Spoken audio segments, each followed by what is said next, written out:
公認プレスセンターのオンラインプレスブリーフィングを開始いたします。私は本日司会を務めます、公認プレスセンター事務局長の中筋です。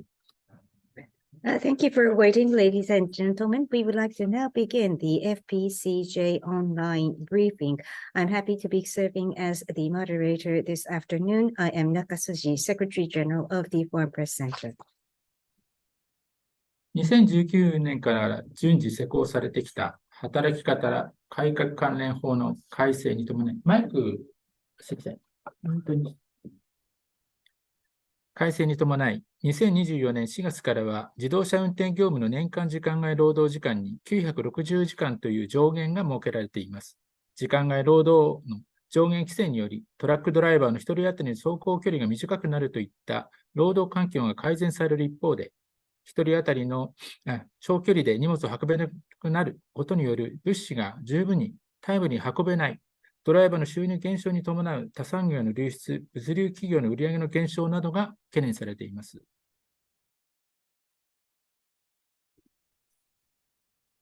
With revisions to laws being carried out since 2019 to implement working style reforms, as of April 2024, truck drivers will be limited to a maximum of 960 overtime hours per year. While this cap on overtime will improve the labor situation for individual truck drivers by decreasing how far they have to drive at one lap, there are concerns that it will no longer be possible to transport goods in a timely fashion over long distances, that drivers might switch to different industries due to lower overall income, or that sales will decrease for the logistics industry. この問題は物流2024年問題と称され、国の持続可能な物流の実現に向けた検討会は、対策を講じない場合、トラックの輸送能力が2024年には約 14%、2030年には約 34% 不足すると試算しています。ドライバーの長時間労働を前提として成り立っている日本の物流業界は、早急な対策を迫られています。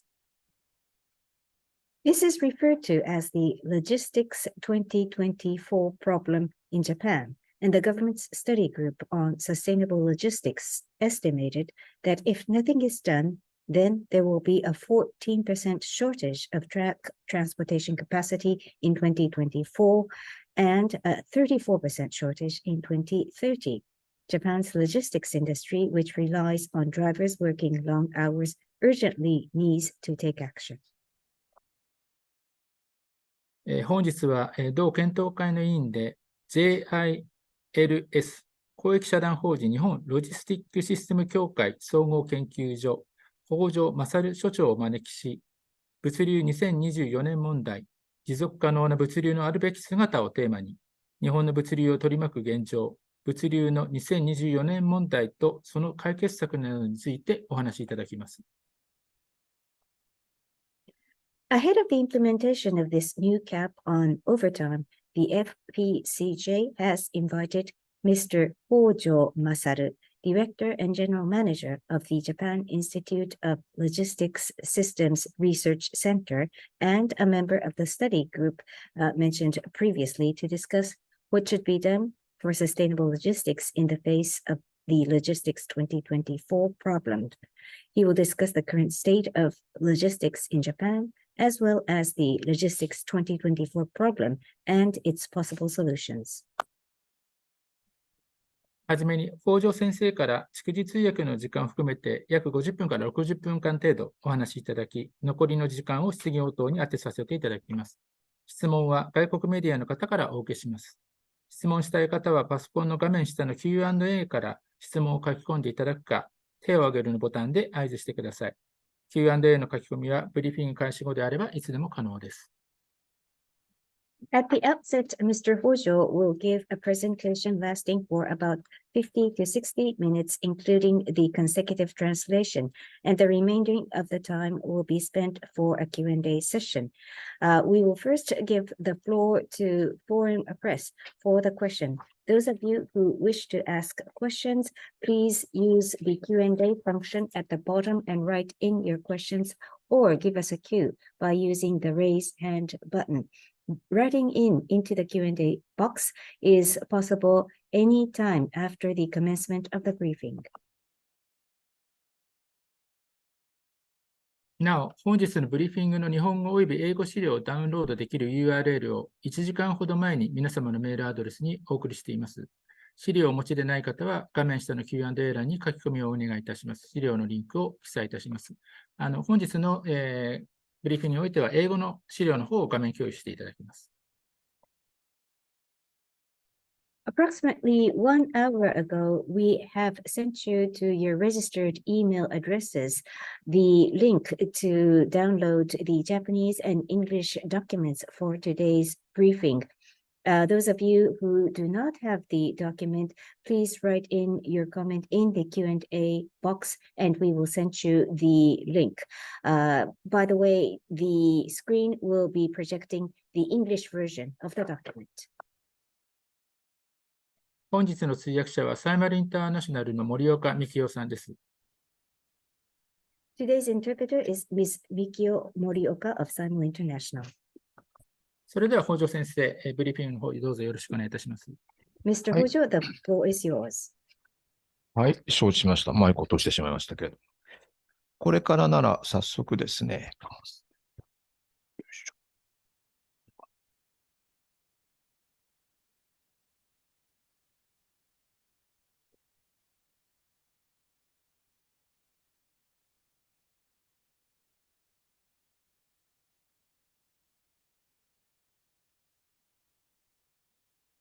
これから早速、物流の2024年問題、持続可能な物流のあるべき姿ということで、英語訳も含めて1時間弱お話をしてまいりたいと思います。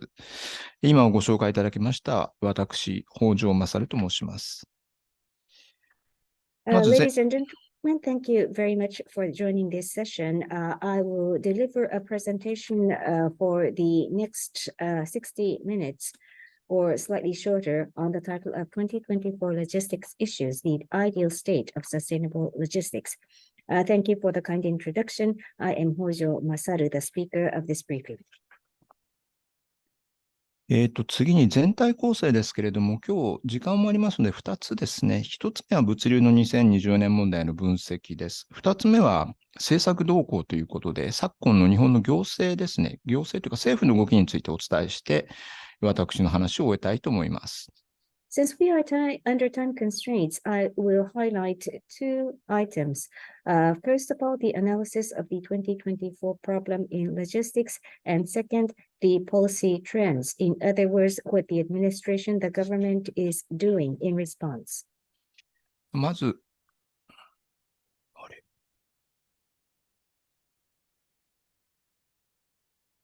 すいません。今、スライドが動かなくなってますね。One moment, as the screen on my side has frozen. 動きました。失礼しました。Thank you very much. We resume. 今皆さんにご覧いただいているのが、日本の産業別の月間労働時間の推移です。2010年から2020年までの11年間のものになります。What you are seeing on the screen is the trends in the monthly working hours by industrial sector of the 11 years between 2010 and 2020. これが全産業ですね。赤丸のついたのが全産業。それからチェックのついたのがトラックドライバーが含まれる道路貨物運送業の数字になります。The second line from the bottom with the red circle is for all sectors, the average of the total industry, and the top line with the check is for the road freight transport industry, to which truck drivers are affiliated with. これ見ていただきますと一目瞭然ですね。全産業に比べてトラックドライバー含む道路貨物運送業の月間の労働時間は大変長い。3割多いということがわかります。As it is obvious by looking at this chart, just one glance, the working hours of truck drivers on monthly basis is extremely higher than the industrial average by as high as 30%. 次にご覧いただいているのがやはり産業別の平均月額収入の推移です。期間は同じです。And this chart has now plotted the trends in average monthly income by industry, and the time horizon is the same as the previous diagram. これを見ていただきますと、トラックドライバですね。道路貨物運送業と全産業の差が縮まってまして、ほぼ同じぐらい月の収入があるんだということがわかると思います。Now, the gap between the road freight transportation industry, including truck drivers, and the oil industry line have narrowed. In other words, the monthly income is not so different from the industrial average. ところがですね、時間あたりの収入がこのグラフになるのですけれども、先ほど冒頭に申し上げた長時間の労働時間というのが災いして、全産業に比べてトラックドライバー、道路貨物運送業っていうのは非常に低くなってしまう。大体 74% ですね。さらに言うと、最近では最も賃金が低い、時間あたり収入の低い産業になりました。But the problem lies in this diagram, which describes that the long working hours of truck drivers has had a negative impact to the hourly income of that sector, which is much lower than the industrial average. It was most recently only 74% of the industrial average, and more recently, it has become the sector with the lowest hourly income. で、物流の2024年問題ですけれども、先ほど中筋さんからお話になった通りですね、働き方改革関連法によって、来年の4月1日から、自動車運転業務の年間時間外労働時間の上限が960時間に制限されると。これに伴って様々な問題が発生するだろうと。その総称を物流の2024年問題と言っています。Now, coming on to the 2024 logistics problem, as was explained by Secretary General Nakatsuji, it is a general term to describe the problems that will arise as a result of the work style reform-related law revisions limiting the annual overtime hours for car driving jobs, including truck drivers, to 960 hours. Coming into force, into effect from April 1st of next year. この960時間っていう、年間960時間っていう数字は掛け算で表すとすごい数字だということがわかります。一月に80時間の時間外労働を1年間行うと960時間になる。で、80時間というのは日本の一般的な産業でいきますと、過労死ラインというふうに定められている数字になります。Now, if you do a calculation of the 960 hours per year criteria, you will find how harsh this criteria is. This is the number of hours that have been capped by multiplying the monthly overtime limit of 80 hours by 12 months. That gives you the total of 960 hours per year. But this 80 hours overtime per month is considered to be right below or barely touching the red line for death from overwork. 最近世界ではフェアトレードっていう概念が発達してきています。例えばサッカーのワールドカップでは自動労働をして作られたようなボールを使わないという話なんですけれども、日本がこういうドライバーの労働によって産業が支えられているとすると、メイドインジャパンのものを買うっていうことに対してどうなんだというような人権上の問題っていうのが起きるような危惧さえ僕は感じます。Now, at the global level, there is heightened focus on fair trade. In other words, in FIFA World Cup games, they've decided not to use footballs that have been manufactured in countries that have the practice of child labor. So if drivers in Japan are forced to work under harsh labor conditions, I have the concern that Japan may be cited as one of the problem countries of forcing laborers to work with possible violation of human rights. これが先ほどご紹介ありましたけれども、ドライバーの労働時間、まともにするとどれくらい現状と比べてって言いますか、2019年、コロナの前の年と比べて不足するかという数字で、24年で 14.2%、トンベースですね。30年で 34.1%。これちょっとピンとこないかもしれないんですけども、例えば今、月曜日から金曜日まで毎日届けられている、毎日来るトラックが24年になると4日しか来なくなる。30年になると3日しか来なくなる。これぐらいのインパクトのある数字であります。Now, if we compare that criteria versus the actual working hours of truck drivers pre-COVID-19, in other words, in fiscal year 2019, that would mean that there would be a shortage of transportation capacity, and that is estimated to be 14.2% by number of tons in fiscal year 2024. And as high as 34.1% in fiscal year 2030. You may not intuitively have a sense of what this shortage will become like, but this means that truck transportation courier service, which was enjoyed by consumers every day on business days from Monday to Friday, would only be reaching the consumers 4 days a week in 2024 and only 3 days a week in 2030. これは私たちの会員、荷主企業の皆さんに去年の暮れに聞いた調査です。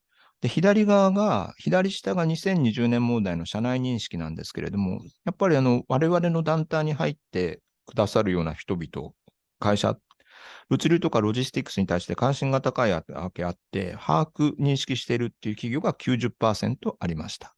それから右側なんですけれども、把握、認識していると。じゃあ、どんな自社事業へ影響があるかということなんですけれども、最も多く来たのが物流コストが上昇するですね。荷主の立場で答えてますので、ついでリードタイムが伸びる。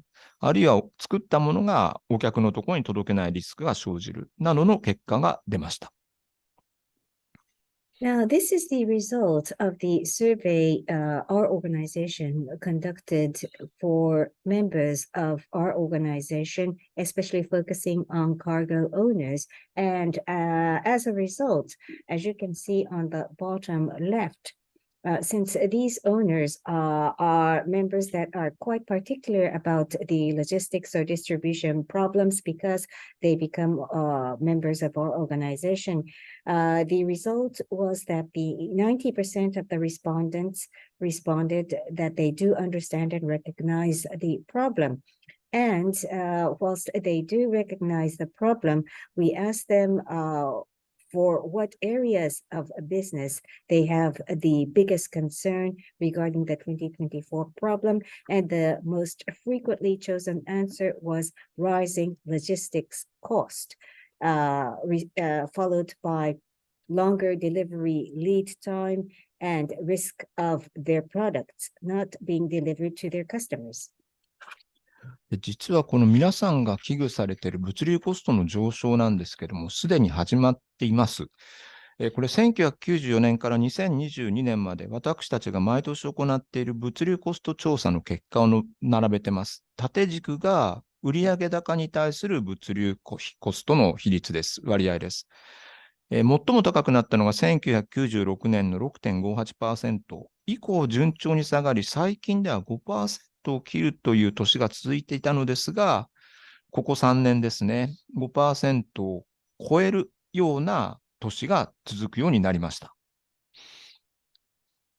Our organization conducts the annual survey of trends in the ratio of logistics cost. And this is the result of the survey that we have been conducting since 1994 up to 2022. And the vertical axis expresses the ratio of logistic cost against total sales. After peaking at 6.58% in 1996, the percentage began to fall, and it used to be stable at somewhere below 5% for some years. However, since around 3 years ago, it has begun to rise once again, with multiple years exceeding 5%. 2021年に日本の経済産業省が行った調査によりますと、主要産業における売上高営業利益率 3.2% だったんですね。それから比べると、この 5% を超える物流コストの大きさというのはかなりのものではないかと思います。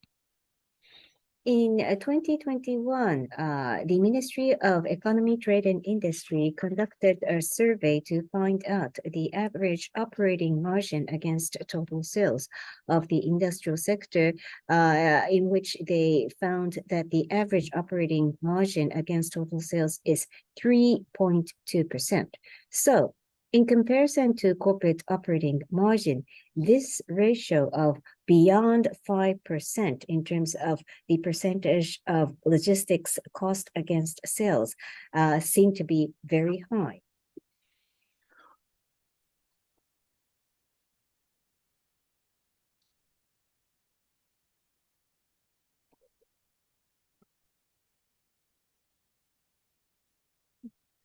これ、二次関数の一部の区間でよく近似できるということを表したものになっております。先ほどの物流コストをですね、これがそれぞれの点になりますけれども、それをこのような形の二次関数で近似することができると。で、これによりますと、実は2011年ですね、に最小値になって、以降上昇傾向が続いているということがわかります。で、二次関数っていうのは、この最小値から離れれば離れるほど大きくなってきますので、このままいくと、とても大変なことになるだろうと。ちなみに2030年ですね、このままの勢いでいくと 7.06% になるというような推定ができます。This page explains that it is possible to approximate the ratio in some sections of the quadratic function, and each dot describes the quadratic function, and the possibility of approximation is plotted in this diagram. You can see that the level is at the lowest point in 2011, and thereafter it begins to rise. And the further the quadratic function becomes from the minimum level, it becomes larger. And if no measures are taken, we will be in deep trouble. And there are estimates that describes the estimate of 2030 at somewhere around 7.06%. ここで別のデータを見てみようと思います。Let me share with you some other data. これは8年前の2015年に国土交通省が行った調査です。対象は1252社の運送事業者、5029人のドライバーでありました。This describes the survey conducted by the Ministry of Land Infrastructure, Transport and Tourism 8 years ago in 2015, surveying 1,252 transportation companies and 5,029 drivers. 下のグラフは運送事業者から聞いた結果で、上が真の荷主から荷役料金ですね、受け取ってますかということで、受け取っている方が 26%、さらに言うと、真の荷主ではなくて、元請けですね、プライムコントラクターからもらっている、受け取れているということが 22.8% でした。極めて運賃は、輸送料金はもらえるんだけれども、このようなサービスですね、荷役料金がもらえてないという状況がよくわかります。Now, the top bar plots the ratio of the payment being received from true shippers, and the bottom bar describes the ratio of payment being fully received from the prime contractor, true shipper meaning the owner of the cargo.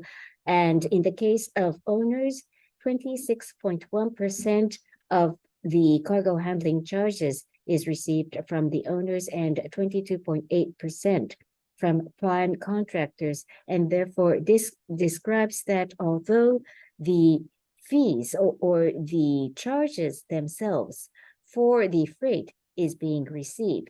Some other service fees, like the cargo handling charges, is not received in full. これの2年後、国土交通省はこのような通達を出しました。通達の趣旨は、運賃と料金を分けて支払ってくれというものであります。And 2 years later, the MLIT ministry issued a notification requesting the split between the fare and charge in the total bill.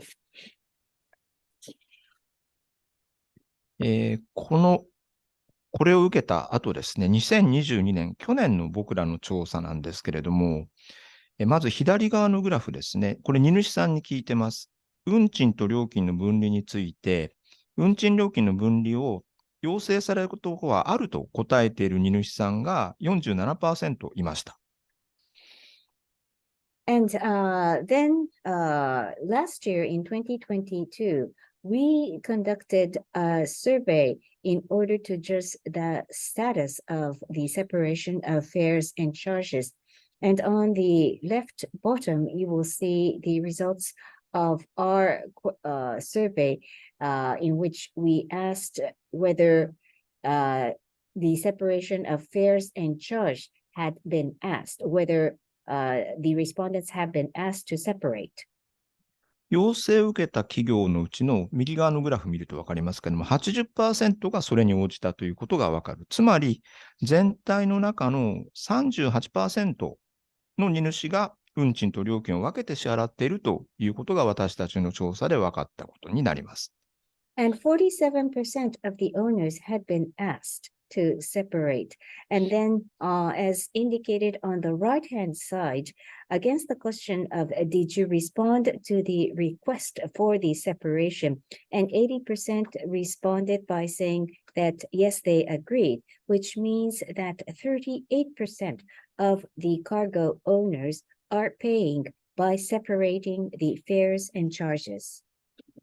しかし、これは私たちの会員の対象にした調査でありまして、日本全体で見ると、なかなかそうはなっていないんではないかなと思われるのが、この表です。But that is a survey we did only amongst our membership, and that is not the correct picture to describe the nationwide trend as a whole, which is depicted on this page. 左側が価格交渉に応じた業種のランキングで、2022年9月と2023年の4月を比べてます。全部で27あったんですけれども、22年9月の調査ではトラック運送はビリでした。23年4月では1つ上がってるんですが、それでも下から2番目、26位になっています。Now, this describes the situation regarding whether price negotiations are taking place in various industrial sectors of Japan.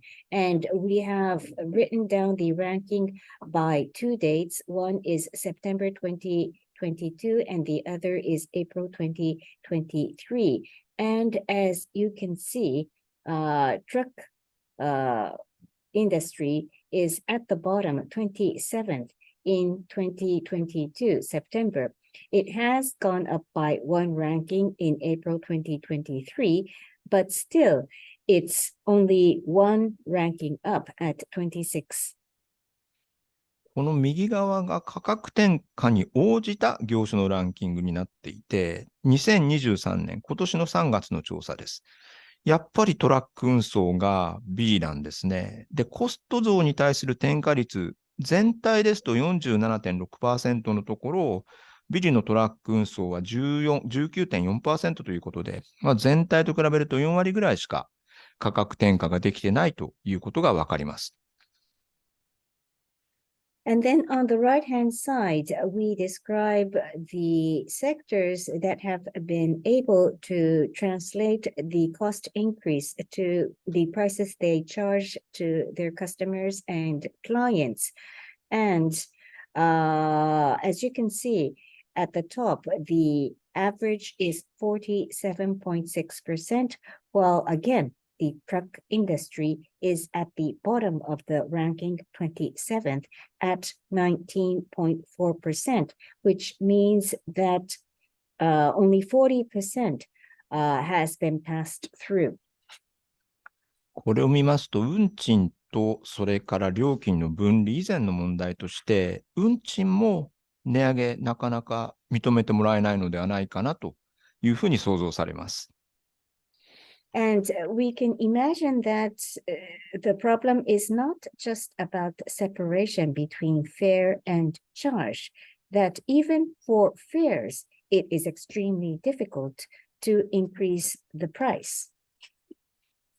なので、払うものは払わなきゃいけないと思うんですけれども、しかしというお話をこれから2つします。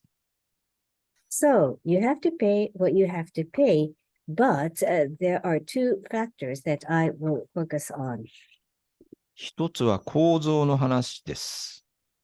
The first issue is with regards to the structure.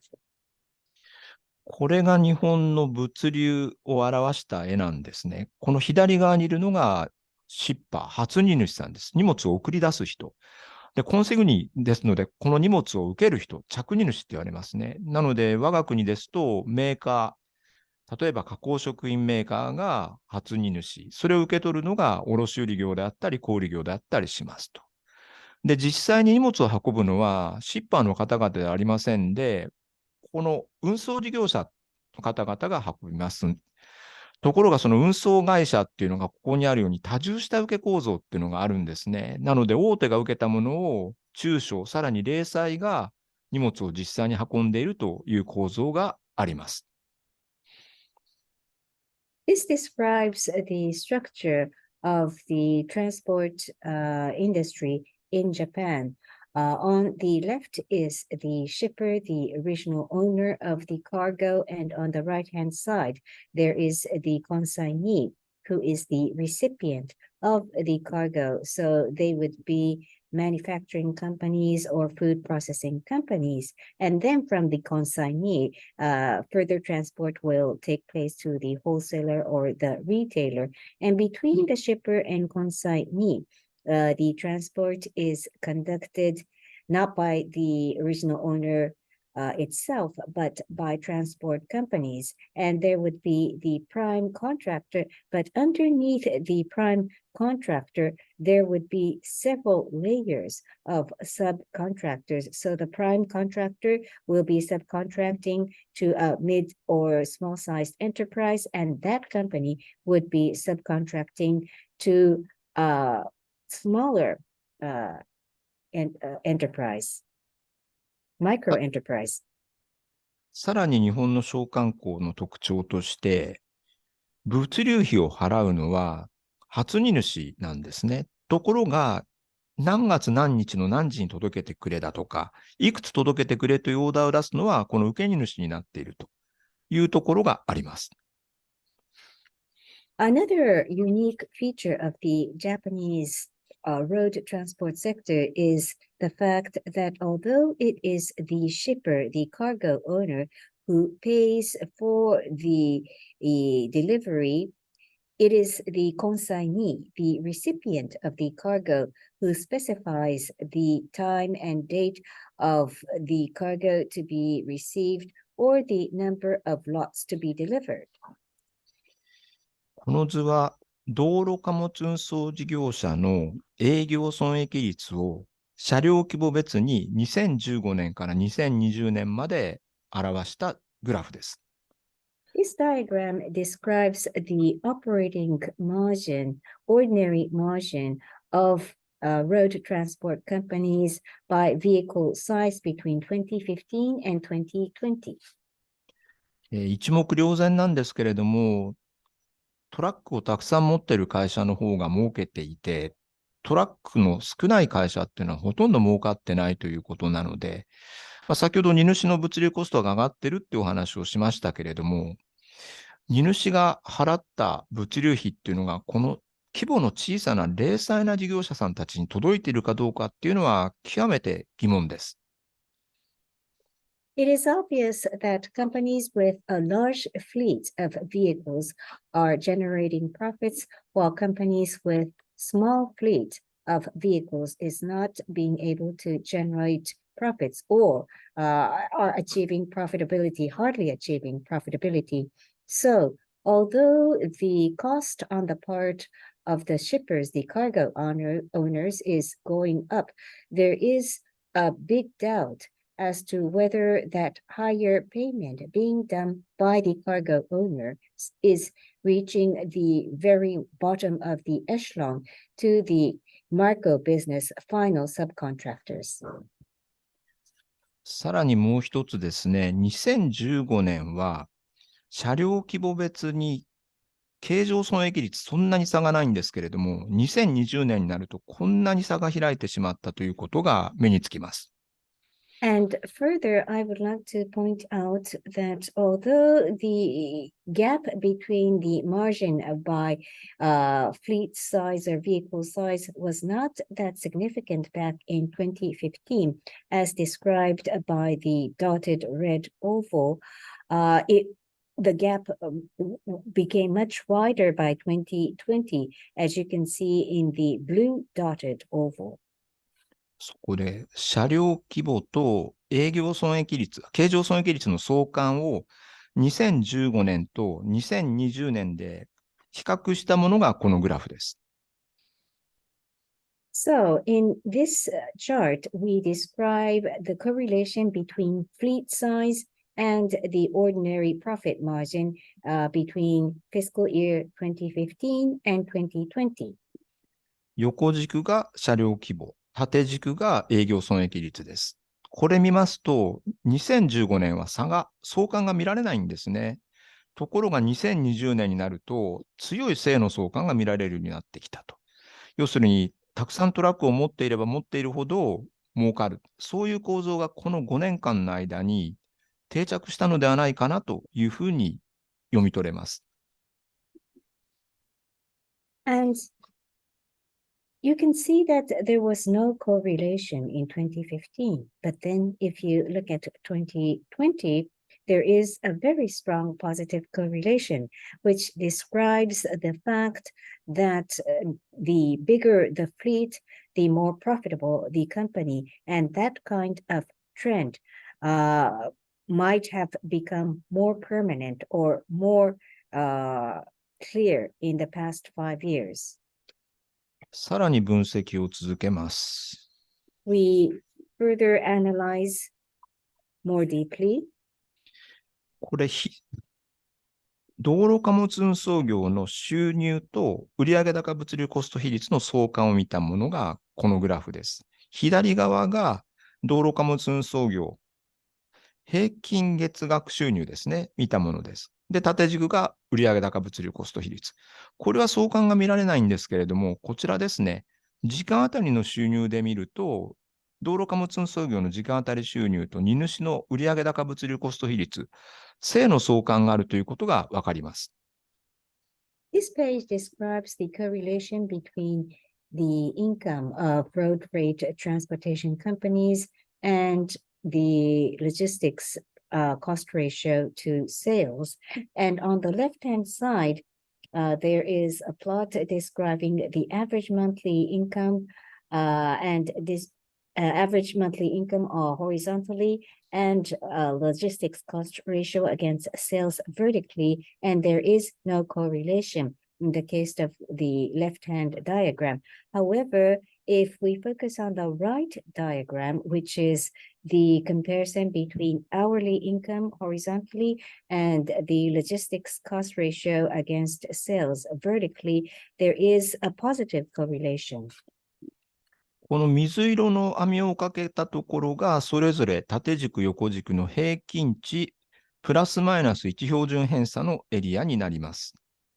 This blue dotted area or blue shaded area is the average of those indicators plus and minus one standard deviation.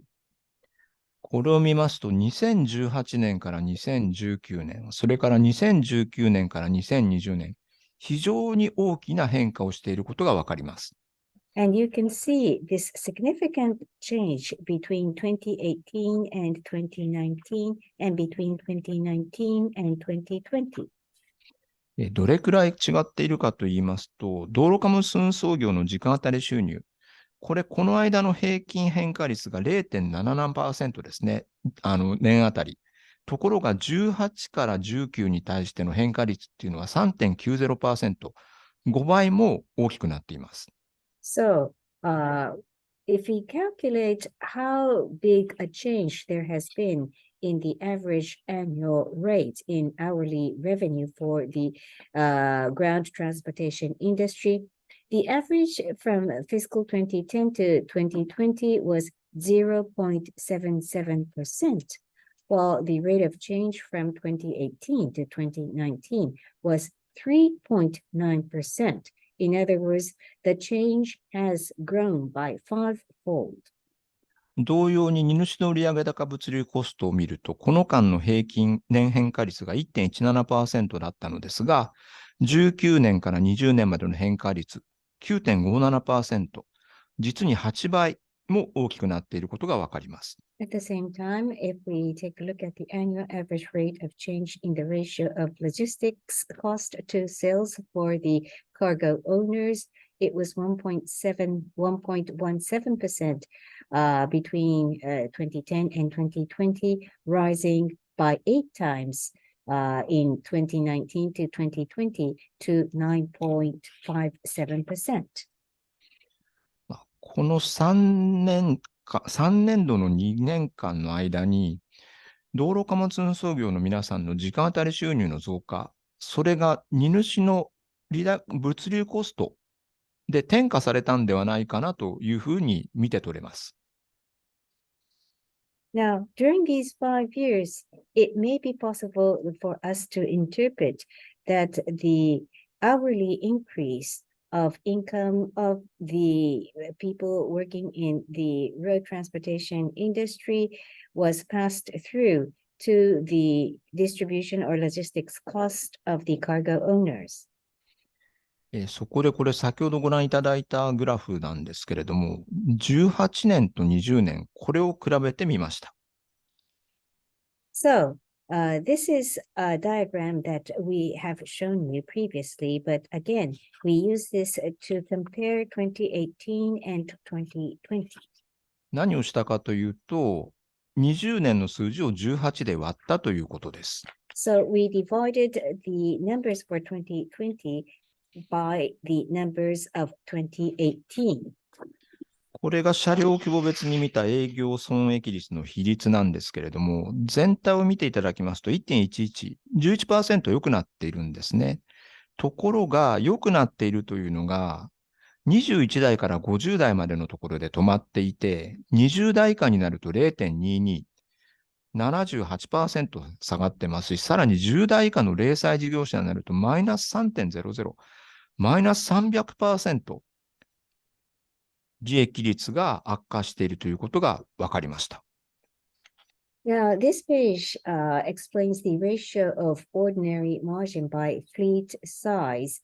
And as you can see in the top bar, the average improved by 11%. And there was great improvement and there's improvement down to the fleet size of between 21 to 50. But if you look at the bar of companies that have 20 or fewer vehicles in their fleet, it is 0.22%, or in other words, minus 78%. And then what's worse is the micro enterprises with a fleet of 10 vehicles or less. And you can see minus 3.00, which means that there has been a decline by 300%. この車両規模20代以下の会社、事業所の占める割合っていうのは実は道路貨物運送業の4分の3ですね。つまり4社に3社の割合で急激に経営状況が悪化しているのではないかというふうに思います。And the companies that have a fleet size of 20 vehicles or fewer account for as high as 3/4 of the total road transport sector. In other words, for 3 out of 4 companies in this sector, it seems that the management situation is worsening very quickly.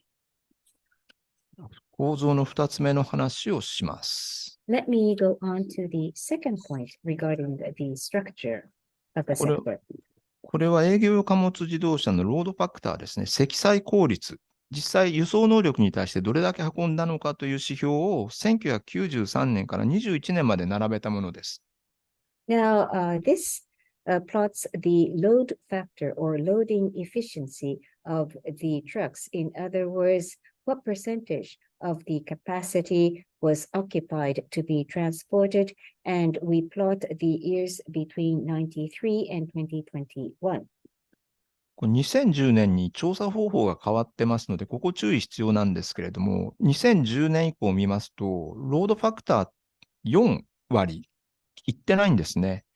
プロのトラックが自分たちの輸送能力の半分も使えていないということを意味します。Now, the method of the survey was changed in 2010, and therefore we need to be mindful of that change in the methodology of the survey. However, if you take a look at 2014, it is only around 40%. In other words, these are professional truck drivers, and they are not being able to use half of the transport capacity of their vehicles. このロードファクターと相関が強いもので今一つ分かっているのが出荷ロットと呼ばれるものです。トラック1台が出発するときに1件あたり何トン積んでいたのかという数字なんですけれども、このロードファクター、縦軸のロードファクターっていうのはこの出荷ロットと非常に強い正の相関があることが分かります。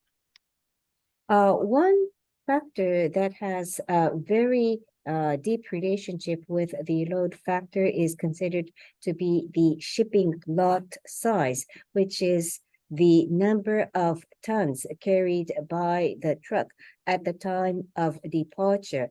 And as you can see, there is great correlation with the load factor.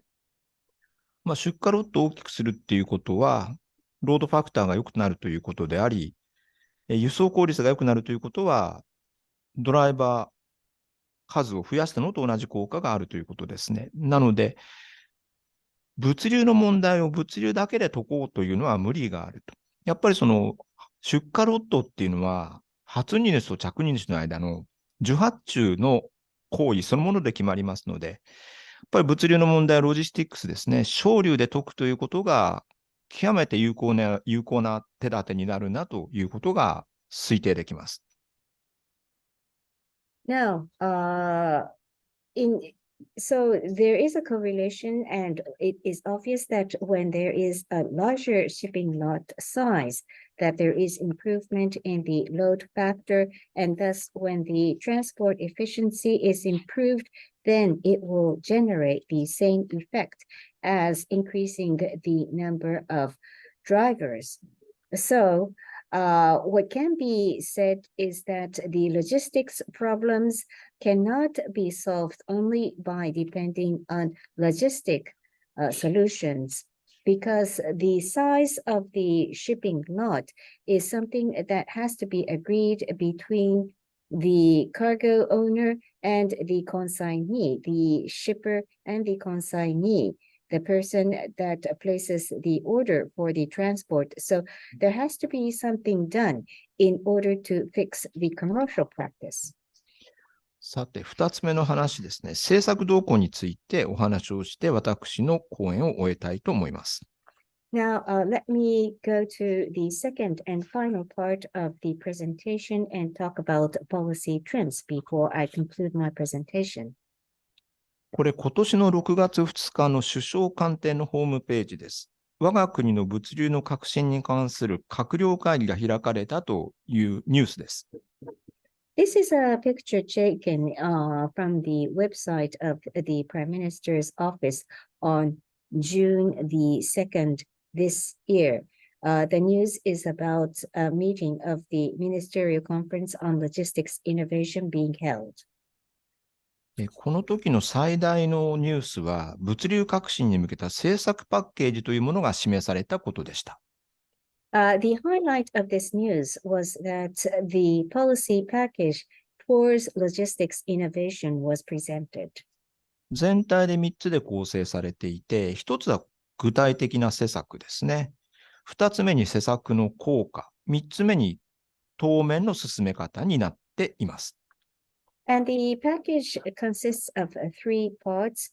One on the actual measures to be taken. Second, the expected effect to be generated by those measures to be implemented.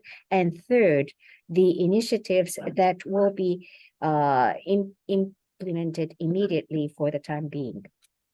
ここ英訳してなくて申し訳ないんですけども、来年 14.2% トラックの輸送力が不足する。これ、なぜか数字が変わってるんですけれども、その不足する分をどういう打ち手、施策で回復しようかというのがここに書かれています。最も大きいのが先ほど私が申し上げたロードファクターの改善なんですね。次いで荷待ちだとか荷役の時間を短くしよう。要するにドライバーさんをどんどん走ってもらおうということが書かれております。Now, as you can see here, and apologies for not being able to translate into English the whole document, but it is expected that there would be a 14.2 percentage point shortage of truck transport, ground transport next year, although the number here is not accurate. And it describes what measures would be useful in order to resolve this shortage. And the measures suggested is improvement of the load factors, as well as shortening the cargo waiting time or the time it takes for the handling of cargo. In other words, have the drivers work hard and run around. そしてこの当面の措置の中で最も目を引くのはここですね。来年2024年、通常国会で法制化も含めた規制的措置を具体化するということが書かれています。And in the section that describes what immediate initiatives should be taken for the time being, one highlight is what's written under fiscal year 2024. And here it says, come up with concrete regulatory measures, including legislation through the ordinary session of the Diet. 規制的措置についてはこの後説明しますが、この具体的な施策というのが3部構成になっています。1番目に書かれているのが商慣行の見直し。2つ目が物流の効率化。3つ目が荷主、消費者の行動変容。で、今までのものですと、この物流の効率化と、この特に消費者の行動変容ぐらいのものが多かったんですが、今回、商慣行の見直しというのが一番に来ているということと、それから消費者だけじゃなくて荷主も行動変容してくださいと。それが書かれているのが今回の政策パッケージの非常に大きな特徴になっています。Now, amongst the specific measures, there are three areas where specific measures are suggested. First of all, review of business practices. Second, logistics efficiency. And third, change in behavior of shippers and consumers. And conventionally, much of the focus for this sector had been improving the efficiency of the logistics services as described under number 2, as well as change in behavior as described in parenthesis number 3. However, for this most recent policy package, review of commercial practice or business practices became the number one section within these specific measures. And further, as indicated under parenthesis number 3, change of behavior was not suggested only for consumers, but for this most recent policy package, some behavioral changes for shippers were also suggested. Those are the uniqueness of this most recent policy package. ここから先は規制的措置についてお話をします。Now I will come to the various regulatory measures. まず一つ目の商慣行の見直しでは2つありますね。まずこちら。There are 2 points regarding the review of business practice, which came at the top of specific measures. 一つ目ですけれども、荷主物流事業者間における物流負荷の軽減。具体的には何かというと、荷待ち、それから荷役時間ですね。その時間を削減すると、そのような規制的措置を導入すると言っています。Now, the first point is with regards to regulatory measures to reduce the logistics burden. In other words, more specifically, shortening the waiting time and cargo handling time. でここで荷主と言っているのは、先ほど申し上げた着荷主ですね。初荷主だけじゃなくて、着荷主も含めたものを、ここでは荷主というふうに言っています。And here, the definition of shippers includes not just the shippers that originally send the cargo, but also the shippers that receive the cargo as well.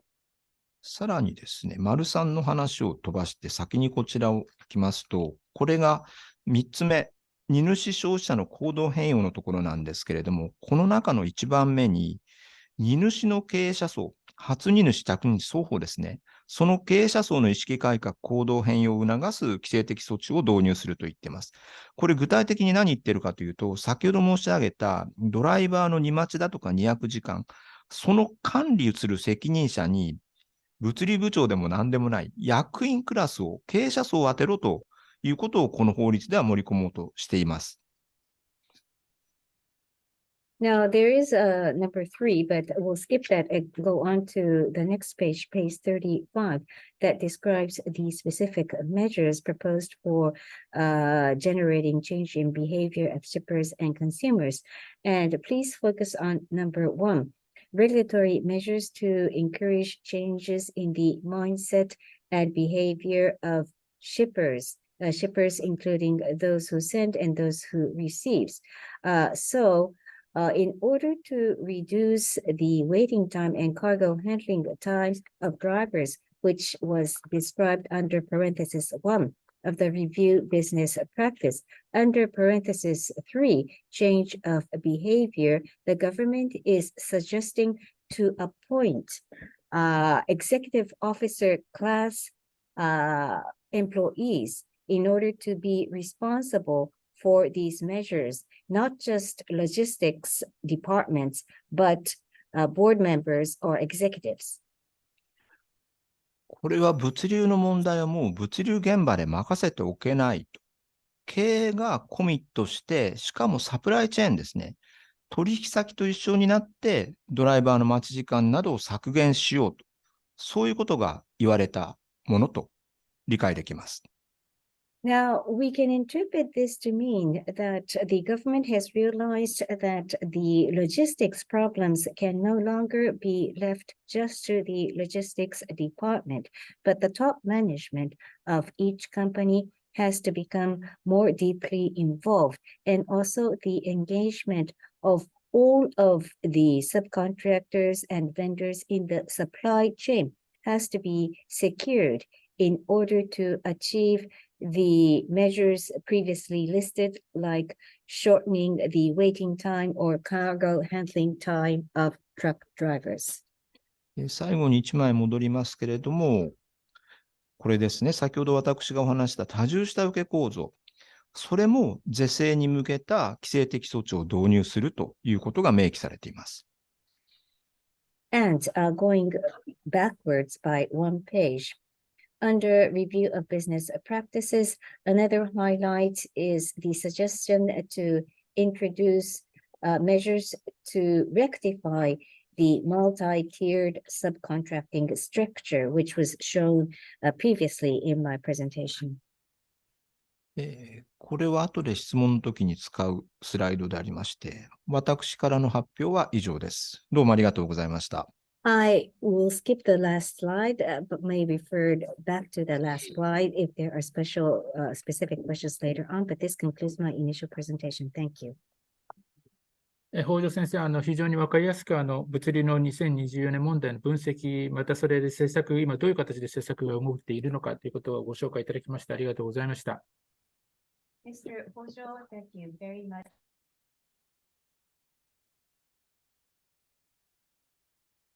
Mr. Hojo, thank you very much for the insightful and very clear explanation on the 2024 logistics problems, for analyzing those problems and explaining the current policy trends. それ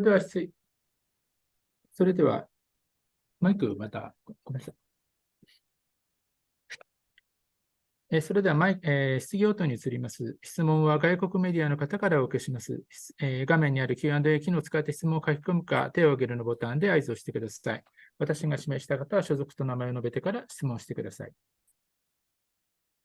We now would like to begin the Q&A, and we will give the first opportunity to ask a question to the foreign press. Those of you who have questions, please use the Q&A function and write in your questions or use the raise hand button.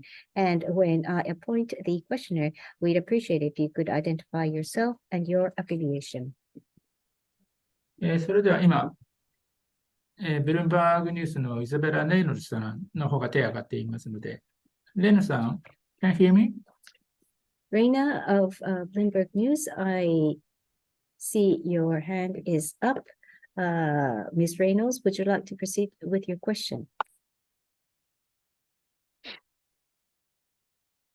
Okay, please question to the Ms. Reynolds. Thank you. Can you hear me?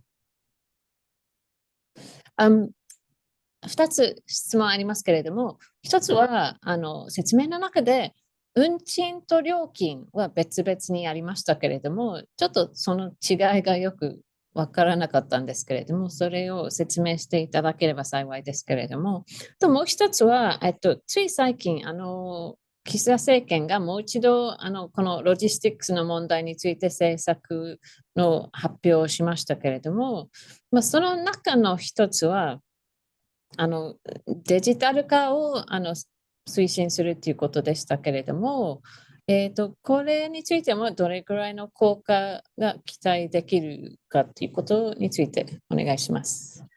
はい。Thank you very much. I have two questions. First of all, you mentioned the suggestion to separate fare and charge, but it wasn't clear how they ought to be separated or what difference there is. So can you elaborate on that? Secondly, more recently, the Kishida administration had announced the most recent policy package for the logistics innovation, and they had suggested to focus on the promotion of digitalization. What effects can we expect out of further digitalization? Thank you. 質問ありがとうございます。まず一つ目の運賃と料金の違いですけれども、これ電車に乗るとき想像していただければいいかなと思います。例えば、特急に乗るときって運賃に加えて特急料金というのを払いますよね。運送業ですと運ぶというのと運んだものをハンドリングしたりするっていうものについては前者を運賃としましょう。後者を料金として別々にもらおうじゃないかということで運賃と料金を分離する。言ってみると物流事業者さんの収入が増える方向に向かうわけですけれども、そういうことを徹底させようというふうに言われてます。で、日本って悪い習慣で何でもサービス無料になっちゃう。一旦ここで止めていいですか？わかりました。はい。Thank you very much for those questions. To respond to the first question regarding fare and charge, I think a good comparison would be the ticket you pay for when you take train rides. If the train that you are riding is an express train, you would have to pay additional express charge in addition to the fare. In the universe of ground transport, there is the fare that is charged for transferring the goods, and there's also a separate charge for other services like the handling of the cargo. So the suggestion to separate fare and charge should have the effect of raising the revenue for the transport companies. And it is suggested that this be fully implemented. In other words, to separate fare and charge for all of the transactions. Let me continue. 2つ目の、岸田政権ですね、DX、デジタルのところだと思うんですけれども、物流見えてないことがあまりにも多いんですね。例えばトラックドライバーさんがどれくらい荷待ちしてるだとか、今回 KPI としている荷待ち時間だとか、あとどれくらい届け先でハンドリングしてるんだとかいうのが全くわからないということになりますので、そのようなところをデジタル技術を使って、まずは数値化する、把握するっていうことがとても大事かなと思います。その先にトランスフォーメーション、DX の X があるのかなというふうに考えます。以上です。To respond to your second question, I think you are referring to the strategy for digital transformation, or DX, which is one of the priority areas for the Kishida administration. There's so many things where the accurate numerics are unknown in the road transport sector, like the number of minutes spent for waiting for the cargo, or the number of minutes spent for cargo handling to bring the cargo to the recipient. So the first step would be to use digital technology to quantify and grasp what's currently actually ongoing, and then to do the X part of the DX, in other words, to implement transformation through digital technology to improve those indicators. Thank you. はい、ありがとうございます。他にどなたかご質問ございますでしょうか。今のところ、Q&A の書き込みの方も、ないようですけれども、他にどなたか関係者の方でも結構ですから、外交団含めて、クエスチョンある方はどうぞお願いします。Thank you very much. Are there anyone else who wish to ask questions? For the time being, we are not seeing any other questions written in the Q&A box or anyone raising their hands. So we would like to now give the floor to anyone who wish to ask questions, including the members of the diplomatic corps as well. はい、イザベラさんから、レイノさんの方からですね、もう一度手が挙がっているので、レイノさんどうぞ。すいません。Ms. Reynolds has raised her hand once again. Please go ahead. はい、すいません。また、ブリンバーグのレイノルズですけれども、もう一つの方法としては、新幹線とか電車を使うようにすると、政府からの提案があるんですけれども、これはどの程度、効果的な対策だと思いますか？ Thank you very much. This is Reynolds of Bloomberg News. Once again, another suggestion being made by the government is to use the Shinkansen bullet train or railway system to transfer the goods. How effective do you think these measures will be if implemented? はい、質問ありがとうございます。正直申し上げて、焼け石に水だと思ってます。Thank you. どうぞ訳してください。Thank you very much for that very good question. Frankly speaking, I do not think that it would hardly be any effective. もちろん東京駅にあるような、高級なレストランで使う食材を少し新幹線の座席に乗せて、例えば東北で朝取ったものをディナーに間に合わせるというようなことで新幹線使うのはいいと思うんですけれども、大々的に新幹線で輸送しようと思うと、新幹線大改造しないといけないはずなんですね。ホームとかも含めて。人は自分で歩いて新幹線乗ってくれますけど、荷物は歩いて新幹線乗ってくれないので、そういうことも含めた大規模な公共投資をすれば、新幹線もしっかりとした輸送機関になり得るかなと。ただ具体的にそういう議論というのはまだされてないと思います。以上です。For example, if it's about using Shinkansen to carry fresh produce that is caught in the Tohoku region in the morning and then carrying that on the passenger seat of the Shinkansen to be delivered to a high-end restaurant near Tokyo Station. There could be some use of the Shinkansen for such transport of goods. However, if we are to talk about using Shinkansen for mass transport of cargo, that would require a huge renovation of the totality of the bullet train system, including the platforms. Human passengers can walk their own way to their seats of the Shinkansen, but not in the case of cargo. So there would have to be gigantic infrastructural public investment. But if that is done, maybe we can rely on the Shinkansen. But so far, I have not heard of any debate regarding such infrastructural investment. Thank you. はい、他に、ご質問ある方いらっしゃいますでしょうか。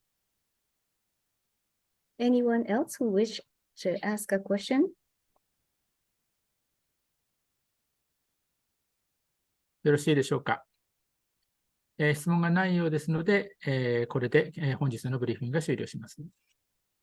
Since there seems to be no more questions, we will conclude the briefing at this stage. 北条先生、本日はお忙しいとこ、貴重なブリーフィングありがとうございました。はい、ありがとうございました。Mr. Hojo, thank you for sharing your precious time with us for this briefing. Thank you. 本日参加いただいたメディアの方々、参加いただいた他の方々もどうもありがとうございました。I also would like to thank the press and the non-members of the press who have been kind enough to attend this briefing. Thank you. それでは本日の記者ブリーフィング、これで終了します。ありがとうございました。This is the end of today's online briefing. 先生、ありがとうございました。はい、ありがとうございました。これ